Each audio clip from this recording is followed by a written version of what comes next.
Bismillahirrahmanirrahim. Assalamualaikum warahmatullahi wabarakatuh. Alhamdulillahi rabbil alamin. Wassalatu wassalamu ala sayyidina Muhammadin wa ala alihi wa ashabihi wa man istana bi sunnatihi wa da'a bi da'watihi ila yaumiddin. Amma ba'du, rabbi shrah li sadri wa yassir li amri wahlul 'uqdatam min lisani yafqahu qawli. Subhanaka la ilma lana illa ma 'allamtana innaka antal alimul hakim. Allahumma 'allimna ma yanfa'una wanfa'na bima 'allamtana wa zidna ilman ya rabbal alamin. Allahumma inna nas'aluka ilman nafi'an wa rizqan tayyiban wa amalan mutaqabbalan wa shifaan min kulli da'in wa saqamin. Allahumma inna na'udzubika min qalbin la yakhsha' wa min ilmin la yanfa' wa min nafsin la tashba' wa min da'watin la yustajabu laha. Ma'asyiral muslimin, jamaah yang dimuliakan Allah Subhanahu wa taala, alhamdulillah insyaallah pada kesempatan malam hari ini ditemani hujan gerimis. Wa nazzalna minas sama'i ma'am mubaraka. Ya, kami turunkan dari langit, kata Allah, ya, air yang barokah, air yang diberkahi. Ya, fa'ambatsna bihi jannatin wa habbal hasid. Ya, dengan air yang barokah itu Allah menumbuhkan segala sesuatu di bumi ini yang insyaallah bermanfaat untuk kita semua. Termasuk diantaranya yang juga sering diberikan perumpamaan seperti hujan adalah hidayah Allah Subhanahu wa taala. Kalau dia telah turun menyirami hati manusia, maka akan tumbuhlah di hati manusia itu benih-benih kebaikan yang kemudian menguatkan keimanan dan menjadikan kehidupannya itu berisi dengan amal kebaikan insyaallah. Kita akan melanjutkan pembahasan kita surah Al-A'raf ayat 181. Setelah sebelumnya kita bahas ayat 180 tentang walillahil asmaul husna fad'uuhu biha. Hanya milik Allah lah nama-nama yang baik, maka berdoalah kalian dengannya. Insyaallah udah hafal doa yang kemarin, Pak? Udah ada yang share ya? Oh belum? Pokoknya udah ada. Yang kemarin ngontak saya siapa? Udah ya? Nanti yang belum tinggal nanya yang udah. Ya. Baik, kita lanjutkan ayat 181. Allah Subhanahu wa taala berfirman, a'udzubillahi minasyaitonir rajim. Wa mimman khalaqna ummatun yahduna bil haqqi wa bihi ya'dilun. Wa mimman, dan di antara manusia yang diciptakan oleh Allah, khalaqna yang telah kami ciptakan, minal umam tentu di antara umat-umat baik yang terdahulu ataupun yang sekarang, ummatun terdapat suatu umat, yahduna mereka senantiasa mengambil petunjuk dan menyampaikan petunjuk bil haqqi dengan kebenaran, baik dalam ucapan ataupun perbuatannya, wabihi dan dengan kebenaran itu ya'dilun mereka berbuat keadilan. Ayat ini singkat jamaah rahimakumullah menjelaskan kepada kita tentang satu golongan umat. Kalau disebut umat, ya, umat itu ada kalanya untuk menunjukkan satu orang. Ya, inna Ibrahima ummatan wahida, kana Ibrahimu ummatan wahida. Nabi Ibrahim itu umat yang satu. Nabi Ibrahim satu orang disebut umat. Tapi di sini yang Allah inginkan adalah wa mimman, dan di antara mimman orang-orang khalaqna yang telah kami ciptakan, berarti seluruh manusia, di antara mereka ummatun terdapat suatu umat, berarti yang dimaksudkan adalah suatu komunitas, suatu kelompok, ya, suatu golongan. Ya. Yang umat ini Allah berikan sifat yahduna bil haqqi.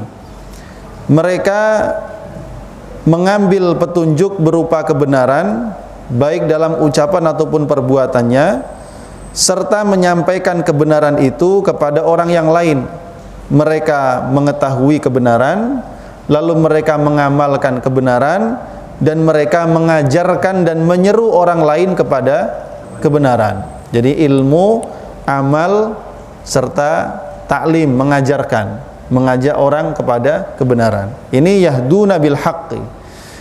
Jadi mereka tidak mencukupkan kebaikan dan kebenaran itu untuk diri mereka sendiri, tetapi mereka juga menginginkan agar orang lain yang belum mendapatkannya bisa mendapatkan kebenaran seperti yang ia dapatkan. Maka biasanya ciri-ciri orang yang beriman ya adalah dia tidak akan pernah tinggal diam melihat apa Pak? Tidak akan tinggal diam melihat orang lain dalam keburukan. Dia sedih, ya, hatinya sedih. Karenanya di dalam surah Al-Asr kan jelas itu, semua orang merasa rugi kecuali illal ladzina amanu, beriman, wa amilus shalihat, beramal saleh, dan tidak bisa ditinggalkan wa tawasau bil haqqi wa tawasau bis sabr. Mereka saling berwasiat, saling mengingatkan, saling menasehati bil haqqi, dengan kebenaran, ya, wa tawasau bis sabr, dan dengan kesabaran, ya. Nah, inilah mereka, dan dengan kebenaran itu pula wabihi ya'dilun, dan dengan kebenaran itu ya'dilun, mereka memutuskan segala sesuatu. Dengan kebenaran itu mereka jadikan sebagai petunjuk dalam kehidupan, sehingga mereka bisa berbuat adil. Ya'dilun, mereka mewujudkan keadilan dengan sebenar-benarnya kebenaran. Nah, ma'asyiral muslimin jamaah rahimakumullah, ini merupakan sebuah kabar gembira dari Allah Subhanahu wa taala, ya, bahwa Allah tidak akan pernah membiarkan dunia ini, bumi ini kosong dari orang-orang yang mengajak kepada kebenaran. Setiap waktu, setiap generasi, setiap tempat akan ada orang-orang yang senantiasa mengajak dan menyeru kepada kebenaran, ya. Selalu ada. Bahkan di masa-masa fatrah sekalipun, di masa kekosongan kenabian antara zaman Nabi Isa ke Nabi Muhammad, ini jarak yang sangat jauh, ya, sekitar 6 abad, masa yang lama, ya. Meskipun demikian, ada orang-orang yang tetap lurus di atas kebenaran, meskipun kebenaran mereka adalah kebenaran yang tidak terbimbing oleh wahyu, ya. Di Mekah itu, atau di Jazirah Arab secara umum, manusia itu terbagi menjadi 3. Ada yang musyrik, itu mayoritas. Ada yang mereka mengikuti, ada yang Nasrani gitu ya, dan seterusnya ada gitu ya. Yang ketiga ada orang-orang yang disebut dengan al-hunafa, orang-orang yang hanif. Mereka lurus, mereka tidak mau mengikuti yang musyrik karena mereka menganggap itu merupakan sebuah kebodohan, masa menyembah benda mati. Tapi mereka juga tidak mengikuti agama Nasrani, ya. Mereka disebut dengan al-hunafa, orang-orang yang hanif. Mereka memasrahkan diri, ya, kepada yang menciptakan langit dan bumi, tapi mereka belum kenal siapa itu, karena belum mendapati dan tidak menemui Rasulullah sallallahu alaihi wasallam. Rasul baru dilahirkan atau baru diutus oleh Allah setelah mereka meninggal dunia, ya. Mereka disebut al-hunafa. Nah, apalagi setelah kepergian Rasulullah sallallahu alaihi wasallam, ya, bumi ini tidak akan pernah kosong dari orang-orang yang selalu tegak di atas kebenaran, berpegang teguh dengan kebenaran, ya. Mereka tidak goyah dengan apapun ujian, cobaan, kesulitan, gangguan yang mereka alami, dan mereka terus dalam kondisi demikian sampai Allah yang memberikan kemenangan, ya. Sebagaimana telah sampai kepada kita bahwa Rasulullah sallallahu alaihi wasallam ketika membaca ayat ini Al-A'raf 181, beliau mengatakan hadhihi lakum, ayat ini untuk kalian. Maksudnya, yang dimaksud oleh ayat ini umat yang senantiasa, ya, hidupnya itu terbimbing oleh kebenaran, baik dalam ucapan ataupun perbuatan, dan selalu menegakkan kebenaran itu adalah kalian, umat Islam, umat Rasulullah sallallahu alaihi wasallam. Wa qad u'tiyal qaumu baina aydikum mithluha, dan suatu kaum di hadapan kalian pun telah diberikan yang semisal ayat tersebut, yaitu dalam yang sudah pernah kita bahas, Al-A'raf 159. Allah berfirman, wa min qaumi Musa ummatun yahduna bil haqqi wa bihi ya'dilun. Ayatnya mirip. Wa min qaumi Musa, dan di antara kaumnya Nabi Musa, ummatun, ada sekelompok umat, yahduna bil haqqi, yang mereka itu mendapatkan petunjuk terhadap kebenaran, wa bihi ya'dilun, dan mereka berbuat keadilan dengan kebenaran itu. Dari kalangan Bani Israel, meskipun kita tahu bagaimana kesesatan dan juga kedunguan Bani Israel, tapi di antara mereka tetap ada orang-orang yang lurus di atas kebenaran. Karena itu ma'asyiral muslimin jamaah rahimakumullah, juga diriwayatkan dari Muawiyah bin Abi Sufyan radhiyallahu an, dia berkata, sami'tun nabiyya sallallahu alaihi wasallam yaqulu, saya pernah mendengar Rasulullah bersabda, la yazalu min ummati, la yazalu, masih terus saja, min ummati, di antara umatku, ummatun, ada suatu umat, qaimatun, yang berdiri tegak, bi amrillahi, dengan membawa perintah Allah, lurus di atas perintah dan juga syariat Allah.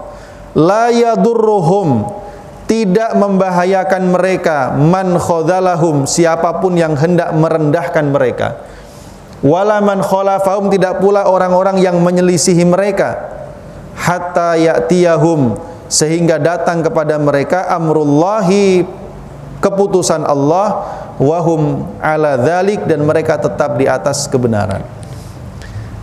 Jadi ini kabar gembira, Pak. Mau zaman serusak apapun, tetap akan ada orang-orang yang berada di atas kebenaran. Tapi meskipun ini adalah merupakan kabar gembira, kita patut untuk mempertanyakan kepada diri kita sendiri. Atau paling tidak kita perlu memastikan bahwa diri kita ini termasuk di antara bagian umat tersebut. Itu yang pasti. Karena kalau kita tidak menjadi bagian umat ini, berarti kita menjadi bagian yang lain. Ya kan? Kalau kita tidak menjadi bagian umat yang tegak di atas kebenaran tadi itu, berarti kita termasuk yang lain. Yang lain itu ada yang orangnya mungkin masa bodoh dengan kehidupan, dengan urusan agama.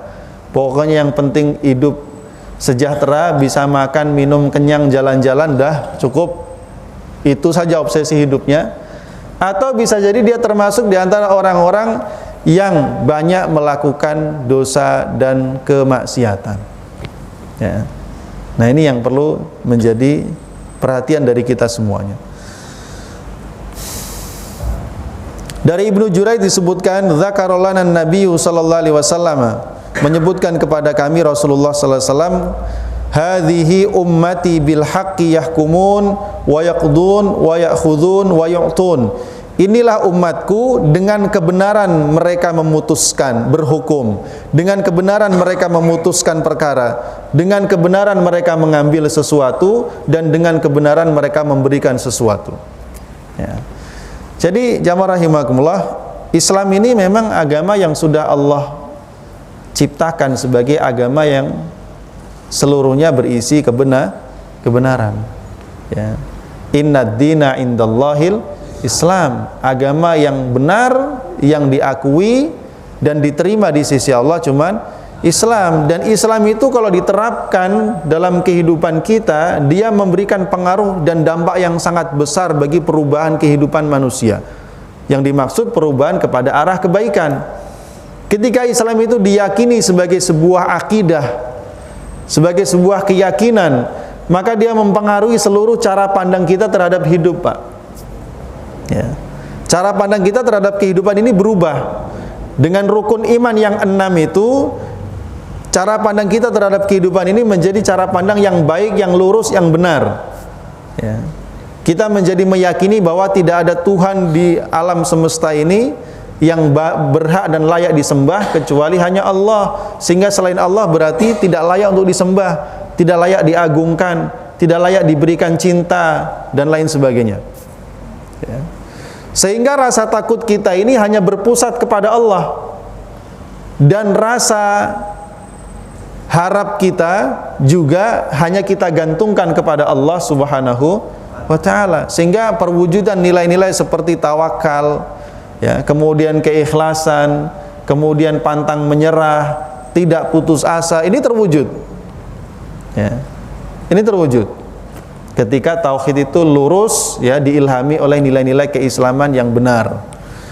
Begitu pula Islam ini menginspirasi kita untuk menjadikan seluruh bagian kehidupan kita ini, aktivitas hidup kita harus sesuai dengan Islam, Pak. Yang kita kenal dengan namanya syariah.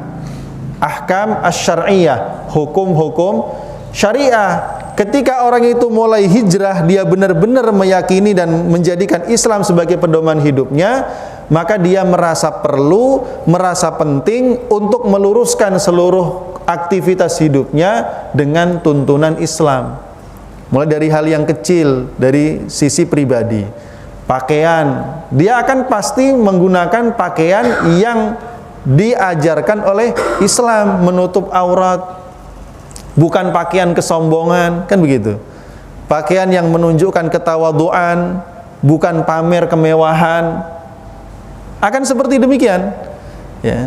Ketika kemudian dia dalam aktivitas hidupnya, mulai dari makannya, minumnya, tidurnya, berjalannya, ke kamar mandinya, dia sesuaikan dengan tuntunan Islam. Karena dia telah meyakini bahwa Islam ini agama yang paling baik, dan tuntunan Islam pasti tuntunan yang paling baik. Tuh. Masuk ke ranah keluarga, dia akan memandang keluarganya ini, istri dan anaknya, dengan cara pandang Islam, yaitu amanah Allah Subhanahu wa ta'ala. Qu anfusakum wa ahlikum naro. Ya, engkau wahai bapak-bapak punya tanggung jawab, peliharalah dirimu dan keluargamu jangan sampai tersentuh api neraka. Beda, ya. Orang-orang yang tidak memiliki cara pandang Islam dengan cara demikian, dia memandang istri, anaknya itu dengan pandangan nafsu. Kalau masih menarik, dia rawat. Kalau nggak menarik, diapain, Pak? Ya begitu, ya kan? Seperti demikian. Gitu.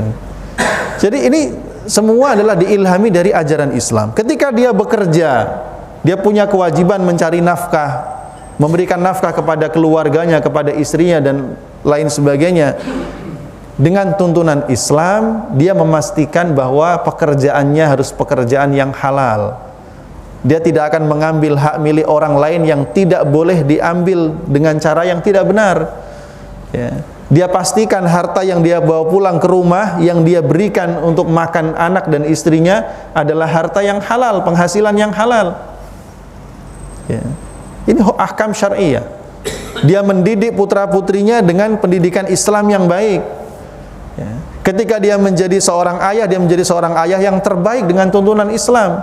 Ketika dia menjadi tetangga yang baik dengan tuntunan Islam. Ketika dia menjadi sahabat yang baik dengan tuntunan Islam. Sebagai anak, dia menjadi anak yang berbakti kepada orang tua dengan tuntunan Islam. Coba kita bayangkan tuh, kalau syariah Islam ini diterapkan dalam kehidupan, itu semua kehidupan indah, Pak. Ya. Semua kehidupan indah. Ya. Kemudian juga tidak cukup sampai di situ. Tidak hanya berhenti pada ahkam syariah, Islam mengilhaminya bahkan dalam setiap laku, perilaku, tingkah laku dan akhlaknya. Ya kan? Kalau ahkam, bicara ahkam itu kan kaku biasanya. Namanya hukum itu kaku. Apa adanya begitu. Ya. Tapi kalau akhlak itu memperindah, Pak. Akhlak itu mempercantik. Ya. Yang namanya mendidik anak itu wajib, ya kan? Maka dengan segala kewajibannya seorang ayah mendidik anaknya, dimarahin, diapain, pokoknya yang penting anaknya benar. Tapi dengan akhlak, di sana ada akhlak santun, ya kan? di sana ada akhlak lemah lembut, di sana ada akhlak pemaaf, di sana ada akhlak sabar.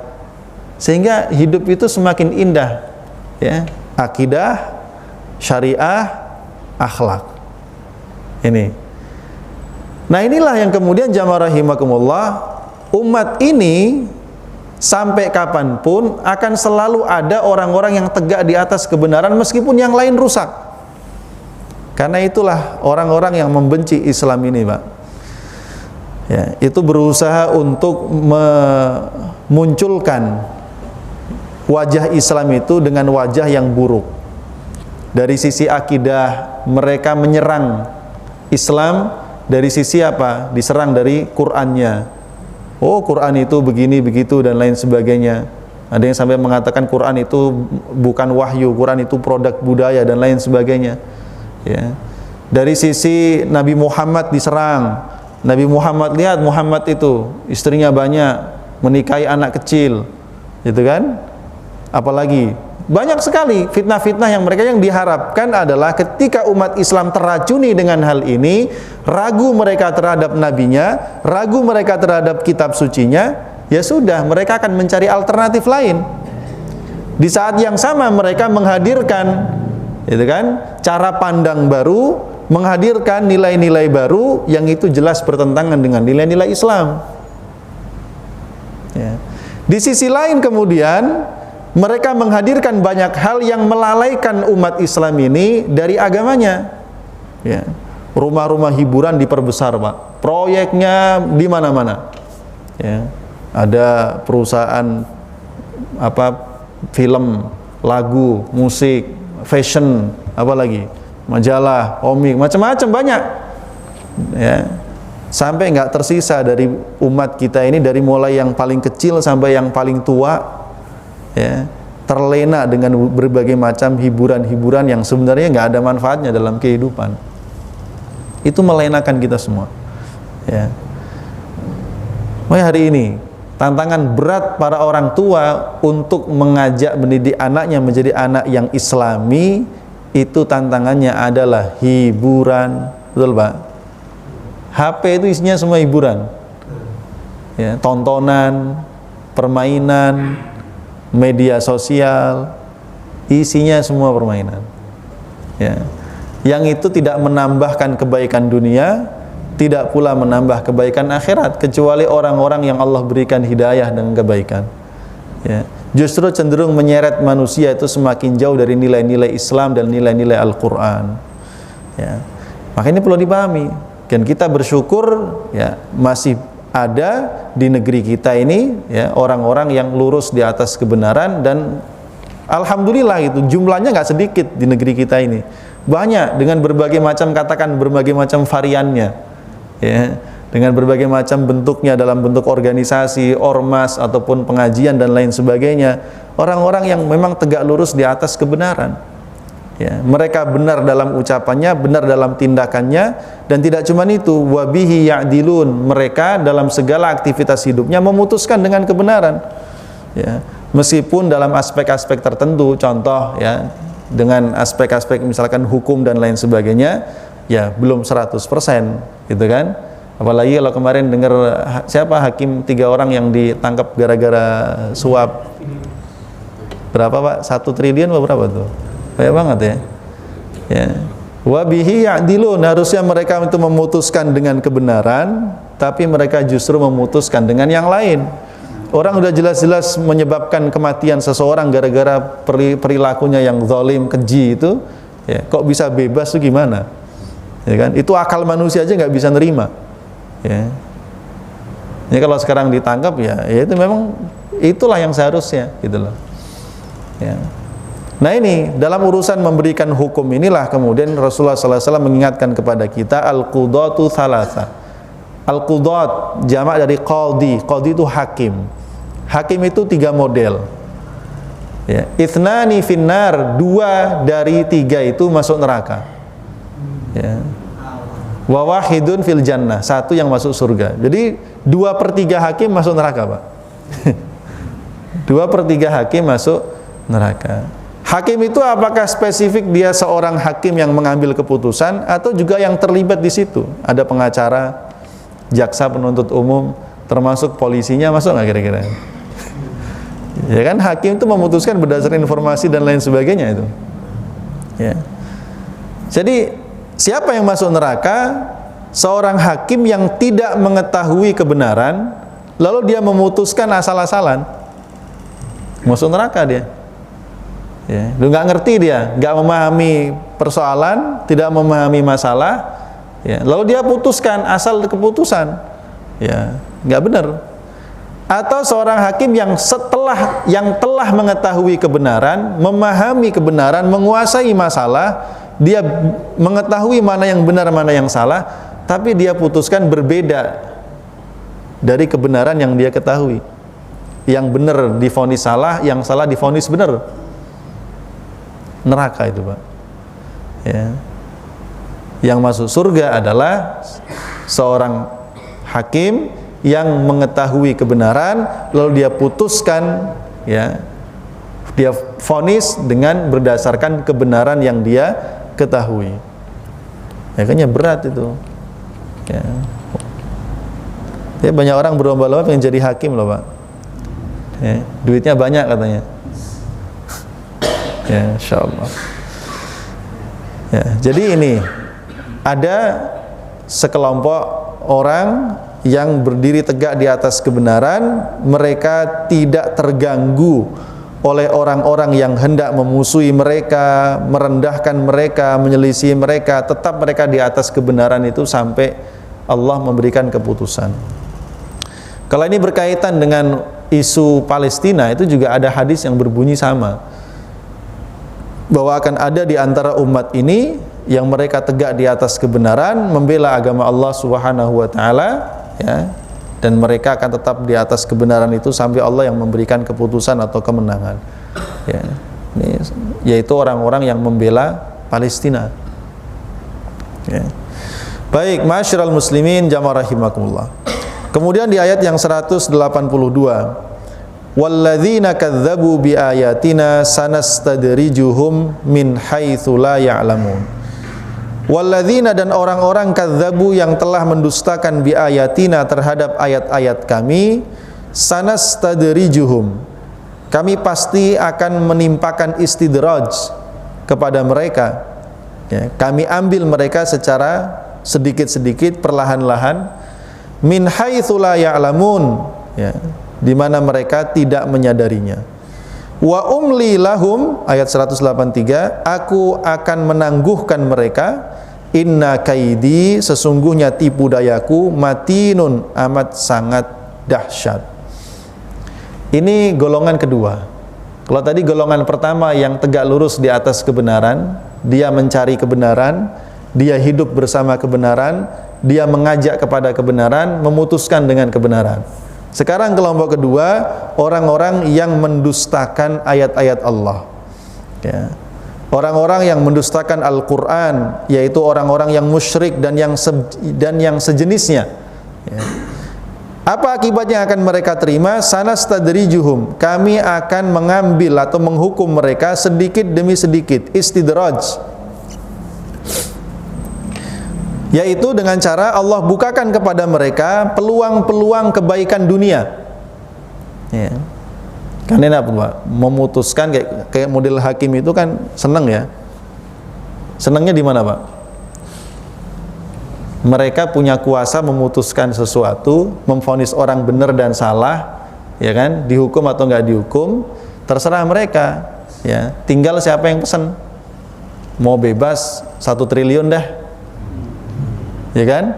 Dibukakan bagi mereka pintu-pintu peluang-peluang dunia. Ya. Liyaqtaru, supaya mereka tertipu. Kalau sudah mereka merasa menikmati begitu banyak gelimang dunia, tsumma nubaghituhum bil uqubah, kemudian kami akan timpakan secara tiba-tiba hukuman kepada mereka. Istidraj. Yang lebih sedih lagi itu begini, orang mengira dia di atas kebaikan, Pak. Lalu dunia datang kepadanya itu sangat banyak. Dia kira dunia itu datang kepadanya karena Allah mencintai dan karena Allah sayang kepada dia. Ya. Padahal itu cara Allah melakukan istidraj kepadanya. Dia bekerja siang malam, ya kan? Dia lupa sholat, ya. Dia lupa kewajiban-kewajibannya dan lain sebagainya. Itu juga istidraj namanya. Dibukakan pintu dunia seluas-luasnya, istidraj. Itu istidraj bagi orang yang beriman itu, orang muslim, hati-hati juga. Kalau di sini Allah mengatakan istidraj bagi orang yang musyrik. Orang musyrik ini Allah bukakan baginya pintu dunia seluas-luasnya. Ya. Proyeknya ini di sini berhasil, sukses, pembangunannya di sana bisa. Ya. Lah kita lihat bagaimana Israel itu membangun negaranya yang ilegal itu, disebut dengan apa, negara kekayaannya luar biasa itu sebelum perang, tapi setelah perang habis-habisan. Ya. Senjatanya dan lain sebagainya terbaik di seluruh dunia. Ya. Diceritakan Iran tuh kalah jauh kalau dari sisi teknologinya. Ya. Dan mereka merasa itu sebuah keberhasilan, padahal mereka berada di atas kesesatan dan kebatilan. Mereka mendustakan Allah, mendustakan Rasulullah, mendustakan ayat-ayat Allah, berbuat zalim kepada kaum muslimin, menimpakan kerusakan di muka bumi, walaupun mereka bergelimang berbagai macam hal. Karenanya kemudian negara ini kalau dia berkiblat, ya, kepada negara-negara yang bukan negara Islam, meskipun kekayaannya melimpah ruah, lalu ditiru cara-cara itu, difotokopi, ya, itu sebuah kesalahan. Gitu. Kan selalu kiblatnya ke sana. Dulu banyak para orang-orang itu ketika awal-awal masa penjajahan, kolonialisme di dunia ini, yang menjadikan Turki Utsmani berubah menjadi negara sekuler, ya kan, yang kemudian banyak memunculkan para pemikir-pemikir sekuler di Timur Tengah dan lain sebagainya. Itu semangat untuk mencontoh Barat. Mereka mengatakan kalau kita mau maju, ya, jangan ngomongin lagi seorang tentang masalah sholat, masalah apa, masalah itu masa lalu udah. Ya.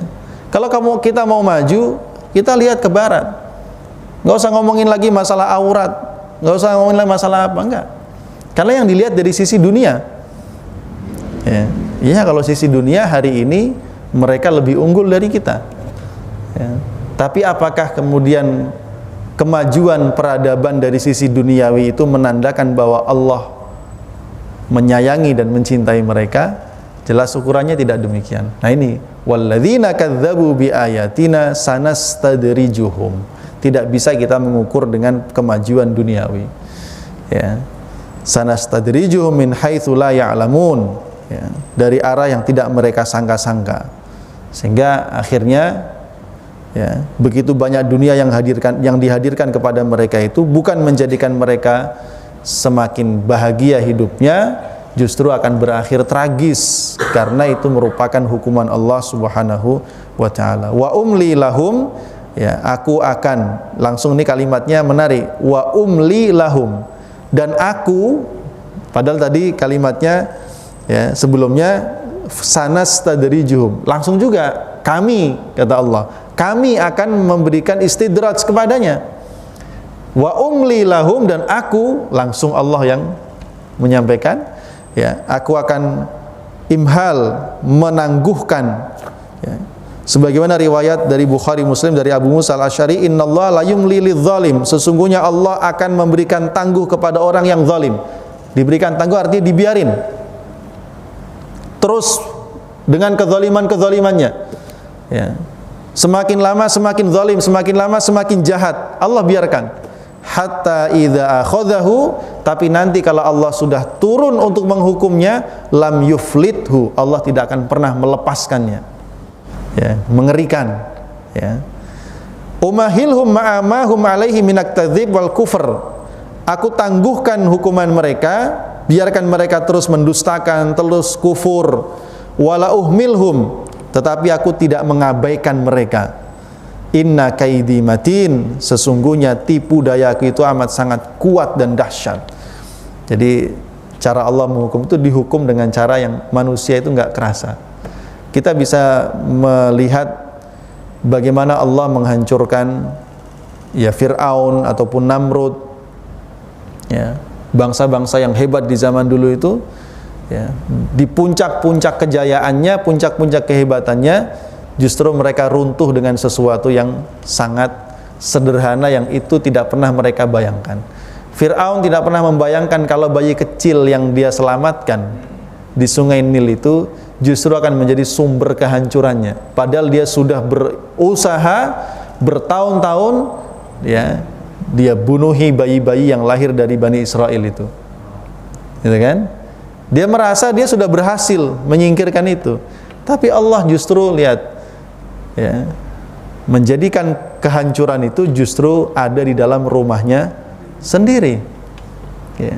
Begitu pula dari sisi ibunda Nabi Musa alaihissalam ingin menyelamatkan putranya yang masih bayi ini, dihanyutkan ke sungai Nil, harapannya selamat dari Fir'aun. Justru ternyata Allah pilihkan tempat yang paling aman justru di rumah yang paling gak aman, ya Pak ya. Justru dia jatuh ke tangan orang yang paling kejam. Tapi bagaimana cara Allah menyelamatkan Nabi Musa? Itu dalam hati Fir'aun berarti muncul rasa kasih sayang. Kok bisa? Ya itulah Allah. Min haitsu la ya'lamun, dari arah yang tidak pernah disangka sedikit pun oleh manusia. Enggak terasa. Makanya dalam surah Al-Mulk kan menarik. A amintum man fis sama ayakhsifa bikumul arda fa idza hiya tamur. Apakah kalian merasa aman kepada zat yang ada di langit, ya, jika dia tiba-tiba membenamkan engkau di dalam bumi, ya, siapa yang mau menyelamatkan? Am amintum man fis sama an yursila alaikum hasiba fasata'lamuna kaifa nadhir. Apakah kalian merasa aman dengan zat yang di langit kalau tiba-tiba dia kirimkan, ya, badai, angin, petir, maka saat itu terjadi kalian pasti akan mengetahui siapakah pemberi peringatan. Jadi kita ini orang tuh kalau berbuat dosa, berbuat jahat, berbuat maksiat, jangan pernah merasa aman gitu. Kalau dia merasa aman nih, buktinya nggak terjadi apa-apa. Nantang namanya Pak. Ya, kita itulah bedanya seorang Muslim dengan yang lain. Seorang Muslim itu dalam setiap kondisi dia merasa diawasi oleh Allah. Selalu ada di antara rasa takut, tapi juga punya harapan yang tinggi kepada Allah Subhanahu wa taala. Ini nggak boleh hilang. Nah, ma'asyiral muslimin jamaah rahimakumullah, inilah dua golongan ini Allah hadirkan kepada kita agar menjadi pelajaran bagi kita semuanya. Tentu mudah-mudahan Allah melindungi kita jangan sampai termasuk dalam golongan yang kedua, ya, yang mendapatkan istidraj, ya. Jangan merasa kalau dunia kita ini lancar terus kemudian berarti kita aman, tidak seperti itu, ya. Tapi kita lihat diri kita, apakah kita komitmen dengan Islam, komitmen dengan nilai-nilai kebaikan, komitmen dengan akidah Islam, syariah Islam dan lain sebagainya. Kalau kita sudah komitmen dengan sebaik-baiknya, itu pun jangan sampai kita terlena dengan dunia. Apalagi sudah nggak komitmen dengan Islam, memandang dunia datang kepadanya itu disebut sebagai karunia Allah. Oh enggak, hati-hati. Siapa tahu itu adalah merupakan cara Allah untuk mengingatkan kita kelak. Ya, dan mudah-mudahan kita termasuk di antara golongan yang pertama yang tegak lurus di atas kebenaran, ya, dan kita tetap seperti itu sampai maut yang menjemput kita insyaallah. Amin ya rabbal alamin.